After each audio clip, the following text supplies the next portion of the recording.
Bom, nós temos trazido aqui algumas informações, principalmente que diz respeito a alimentos e bebidas ultraprocessados. Os cuidados que nós temos que ter. Porque eles são atraentes, são bonitos, são. Eles estão bem embalados, estão. A embalagem é bonita? Sim. O sabor é atrativo? Sim. E a saúde, como é que fica?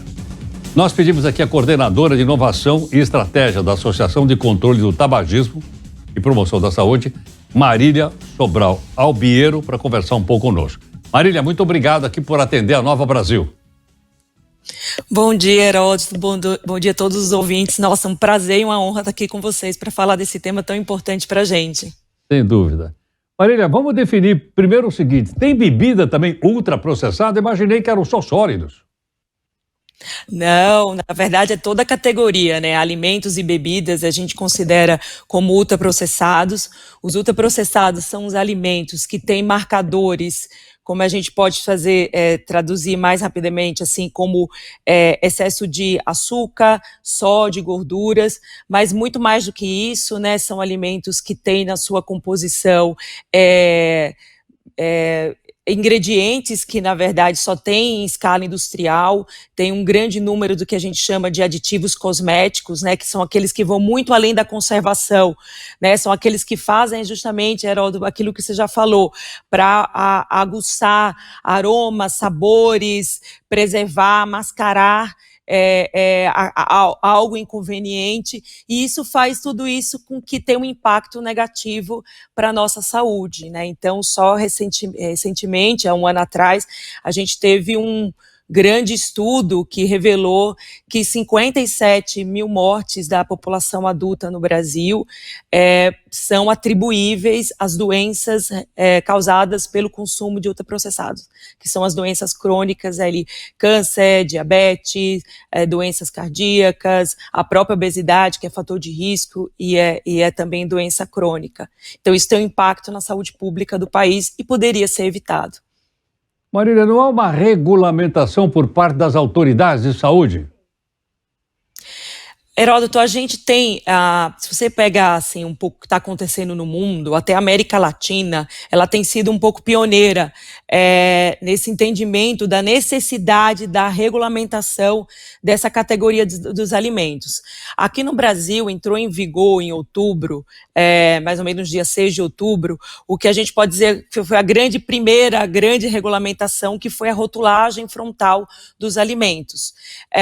Ele tem naquela parte frontal uma lupa indicando qual é o conteúdo crítico de sódio, sal e gordura. É lógico que isso até dialoga um pouco com outro, acho que é um assunto que a gente vai falar, por que as políticas públicas não são tão eficientes. No caso aqui da rotulagem, primeiro, ela já poderia ter mais avançado, você poderia ter encontrado mais produtos no supermercado, mas existem algumas brechas aí na regulamentação, mas para produtos novos, isso é obrigatório. Então, acho que quem foi à Páscoa pode ter percebido que ali, nos ovos de Páscoa, estavam lá com aquela lupinha, aquele selo de advertência. Então, essa é a primeira grande regulamentação que o Brasil conseguiu implementar. Ela poderia ser melhor, ela poderia ter entrado em vigor há muito mais tempo, e ela poderia ter perfis de cortes nutricionais mais rígidos, e assim mais produtos receberiam.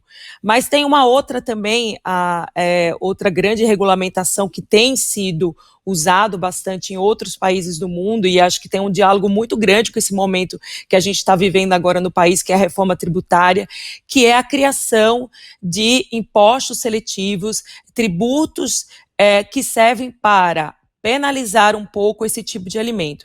Esses alimentos, de uma maneira como eles são ricos em ingredientes não naturais, sintéticos, e elementos como açúcar, sal e gordura, que são baratos, eles acabam ficando mais acessíveis para a população.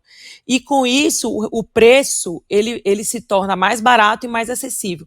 Uma maneira de fazer essa correção é você criar o que a gente chama dos impostos seletivos, e no caso aqui das bebidas ultraprocessadas, que aqui a gente pode ver que são os refrigerantes, os sucos de caixinha, até o chamate, por isso que é importante ler rótulo, mesmo as bebidas lácteas que têm a base, por exemplo, pseudofrutas, por exemplo, elas são ultraprocessadas. E essa categoria, por exemplo, ela está sendo tributada em outros países do mundo.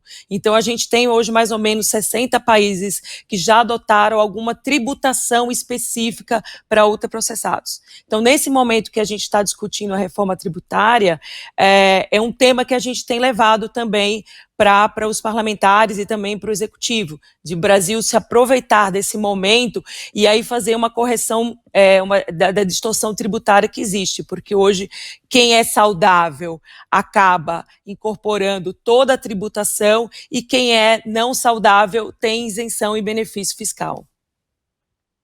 Marília, até aqueles lácteos que tem aquelas frutinhas assim bonitinhas também são processados?